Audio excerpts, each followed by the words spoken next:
Kisah ini bermula di negeri Melaka apabila Raja Melaka ingin mengutuskan seseorang untuk pergi ke benua Siam. Maka baginda pun bertitah, "Wahai bendahara, siapakah yang hendak diutuskan ke Siam untuk membeli 4 ekor gajah jantan dan 2 ekor gajah betina?"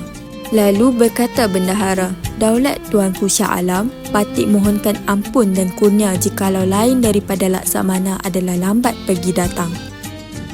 Setelah itu, Laksamana pun datang menyembah, "Daulat tuanku, patutlah ke benua Siam itu."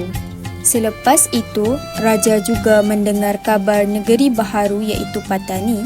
Namun, Laksamana memberitahu sukar untuk mengalahkan negeri tersebut kerana kedudukannya yang strategik. Raja Melaka pun menitahkan bendahara mengutuskan surat untuk Laksamana hantarkan ke Patani.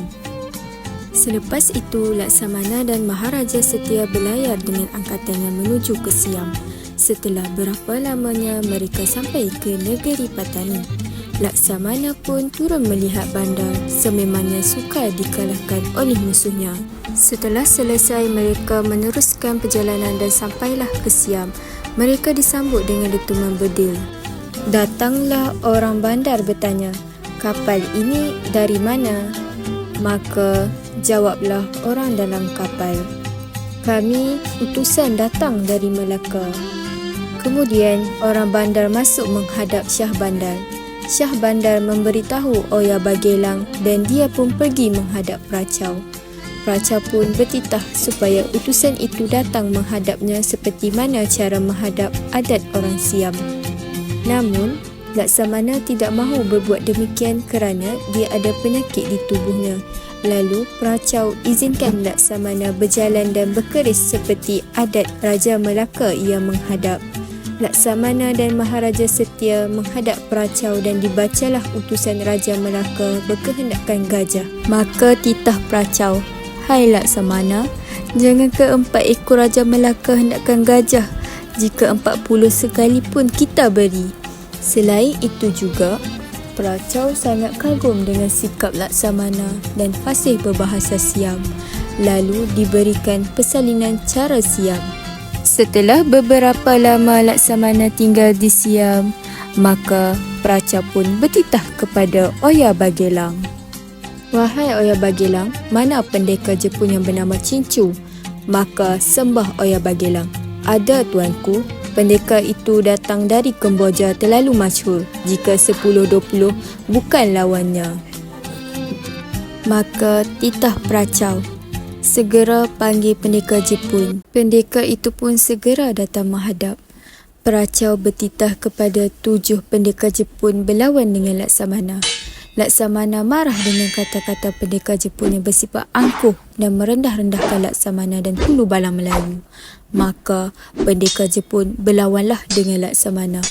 Lalu Laksamana turun dan berlawan dengannya. Pendekar Jepun memarang Laksamana lalu ditangkis olehnya. Laksamana memarang semula, putuslah telinga pendekar Jepun itu. Hal ini menyebabkan pendekar Jepun itu mengamuk dan naik ke balairung. Tetapi Laksamana terjun dan turun memarang lagi, putus hidung pendekar tersebut. Lalu dilawannya, maka putuslah bahu dan akhirnya diparang Laksamana terbelah 2 kepalanya. Pendekar Jepun itu pun mati. Mengamuklah ke semua pendekar Jepun, berlawanlah dengan Laksamana dan 5 orang pendekar Jepun mati. Dan 2 lagi melarikan diri menuju ke Kemboja. Laksamana pun kembali menghadap Pracau dan setelah Pracau mendengar sembah Laksamana demikian itu, maka titah baginda, "Syabaslah Laksamana." Laksamana pun dipersalin oleh Pracau.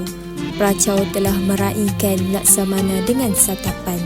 Laksamana juga memberi hadiah kepada baginda iaitu gendaga, rupanya seperti siput. Keesokan harinya, Laksamana memohon diri kerana telah berjanji sekadar 40 hari sahaja untuk datang ke Siam dan tibalah masanya untuk berangkat pulang. Lalu Pracau menitahkan Oya Bagelang membalas surat dan hantarkan kepada Raja Melaka. Maka titah Pracau, Beri gajah 10 ekor, 6 ekor akan Raja Melaka, 4 ekor akan Laksamana, kerana Laksamana banyak kebaktian kepada kita. Maka sembah Laksamana, daulat tuanku, patik junjung anugerah. Setelah itu, Laksamana keluar dan mula berlayar. Maka sauh pun diangkat dan dibunyikan bedil dari hilir ke Kuala. Terdapat 2 orang pendekar Jepun yang lari ke Kemboja itu meminta bantuan di sana dan akan menghalang laluan pelayaran Laksamana dengan bantuan dari pasukannya di Kemboja. Semasa dalam perjalanan pelayaran itu, pendekar Jepun menyerang dan menghalang Laksamana dan rombongannya. Hal tersebut menyebabkan Laksamana mengamuk dan membunuh kesemua pendekar Jepun itu. Laksamana pun melihat kapal Jepun penuh dengan emas dan perak serta harta yang terlalu banyak. Lalu diambil Laksamana isi ke kapal, berlayar menuju ke Melaka. Sampailah Laksamana di Kuala Melaka, lalu disambut oleh Syahbandar dan bendahara. Laksamana pun datang menghadap Raja Melaka dan diceritakan dari awal hingga akhir. Baginda sukacita dan bertitah. "Hai Laksamana, apa khabar dengan Siam?" Maka sembahlah Laksamana, "Kabar baik tuanku. Gajah yang besar dinamai Pudi Manikam dan yang seekor lagi Permata Sailan." Selepas itu, Raja Melaka ingin merajakan anakandanya Baginda Raden Bajau di Bukit Seguntang dan Laksamana dititahkan membantu merajakan anakanda Baginda. Lalu, Raden Emas Ayu hamil dan mendapat anak perempuan, manakala Tun Teja hamil anak lelaki dan dinamakan yang pertama Puteri Gunung Ledang, yang tengah Sultan Mahmud dan bongsunya Sultan Muhammad.